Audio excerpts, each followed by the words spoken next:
Hi everyone, welcome back to the channel. So today we're going to talk about a camera that's in my bag for over 2 years now, the Fuji X-E4. So if you've been asking yourself, is the Fuji X-E worth it in 2024 or 2025? Or just want to know why I love this little beast? Stick around, because I'm going to break it down for you. So the X-E4 line has always been Fuji's sleek rangefinder style offering, giving us that retro aesthetic without sacrificing power under the hood. It's actually a minimalist dream camera. It's designed for photographers who don't want to sacrifice quality over portability. The X-E4, released in 2021, built on the success of its predecessors by streamlining the design and updating the sensor. So this camera is packed with features, and Fuji gave us something here that's both nostalgic and practical. So why did I pick up this camera in the first place? Well, I'm a colorist, so I've always had an eye for how color affects an image. And with the work I do every day, good color science is everything. I wanted a camera that would allow me to enjoy shooting again, without all the hassle of editing every single shot after the fact. So that's basically where the Fuji X-E4 came in. Fuji is known for their incredible film simulations, and with this camera the images are basically ready to go right out of the camera. So for someone like me, who's a bit of a perfectionist when it comes to color, that's a huge deal. And on top of that, the form factor is perfect. It's small, it's light, and it still packs that incredible Fuji tech into a stylish retro design. Now let's talk about the specs for a second, because this is where the Fuji X-E4 really shines. Inside this compact body you've got a 26 megapixel APS-C camera, which is actually the same sensor you'll find in Fuji's more expensive X-T4.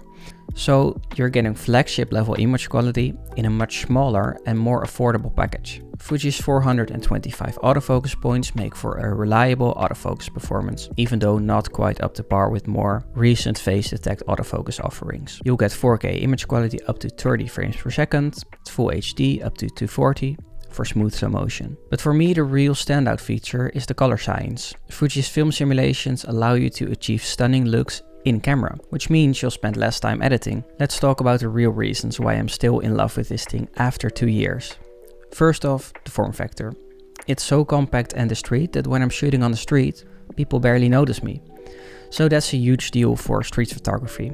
No one wants to feel like they've got a massive lens pointing at their face. And again, I've got to mention those custom film emulations, because they really do make life easier. I can get those nice and saucy colors straight from the camera, without the need of heavy editing afterwards. And this has actually been a game changer for me, especially when I want to quickly transfer photos to my phone and post them immediately.